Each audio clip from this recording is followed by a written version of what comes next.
कर्जत तालुक्यातील बारणे गावातील शिक्षक आणि शेतकरी राजेंद्र फुलावरे यांनी जपानच्या मियाझाकी जातीचा लाल रंगाचा आंबा यशस्वीपणे पिकवला आहे।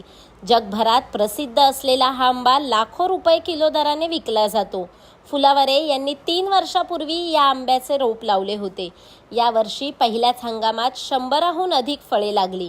मात्र झाडाच्या विकासासाठी त्यांनी केवळ 1 डझन फळे ठेवली। विशेष म्हणजे या आंब्याला मुंबई बाजारात तब्बल 10,000 रुपये किंमत मिळाली। फुलावरे यांनी आपल्या बागेत हापूस, केशर, राजापुरीसह Thai Katimon, super Katimon, banana mango, Tommy, Miyazaki अशा विविध देशी विदेशी जातींची लागवड केली आहे। एकाच झाडावर 4 प्रकारचे आंबे येण्याची अनोखी पद्धत त्यांनी राबवली आहे। याशिवाय त्यांच्या शेतात व्हाईट जांभूळ, काजू, चिक्कू, लिंबू, पपई, नारळ, रेड काश्मीरी ॲपल, बोर यांसारख्या विविध फळझाडांची लागवड केली आहे। शेतीला जोडधंदा म्हणून मासेपालनही सुरू केले आहे। यामुळे आर्थिक समृद्धी साधली आहे। मी स्मिता गावडे, कृषी सहाय्यक, मौजे बारणे या परिसरामध्ये माझी नियुक्ती आहे आणि आज आपल्याकडे प्रगतिशील शेतकरी श्री राजेंद्र फुलावरे यांनी आपल्याकडे शेतामध्ये खूप चांगल्या पद्धतीची विदेशी जातीची आंब्याच्या 3 ते 4 व्हरायटी एकाच आंब्याच्या कलमांवर विकसित केलेल्या आहेत।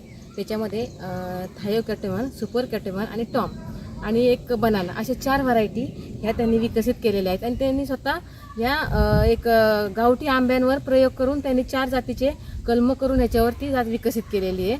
खूप चांगल्या पद्धतीने त्यांनी आपला प्रयोग शेतीमध्ये वापरलेला आहे। खूप चांगल्या पद्धतीने त्यांचे हे आंबे 12ही महिने उत्पन्न देत आहेत। तर खूप चांगला अभिमान आहे अशा शेतकऱ्यांवर। नमस्कार शेतकरी मित्र हो, आज आपण पाहत असलेला आंबा हा विदेशी जातीचा जपानी मियाझाकी आंबा आहे। या आंब्याचं प्रमुख वैशिष्ट्य म्हणजे हा आंबा जपानी बाजारपेठेमध्ये 2.5 ते 3 लाख रुपये प्रति किलो विकला जातो।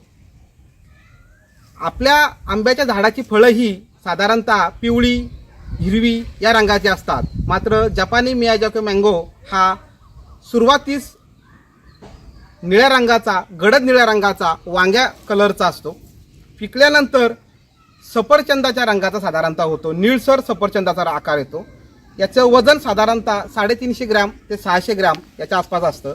या फळाचा औषधी गुणधर्म म्हणजे या फळामध्ये folic acid, fibre, beta carotene आणि अँटीऑक्सिडंट यासारखे औषधी गुणधर्म हे अतिशय मुबलक प्रमाणात असतात।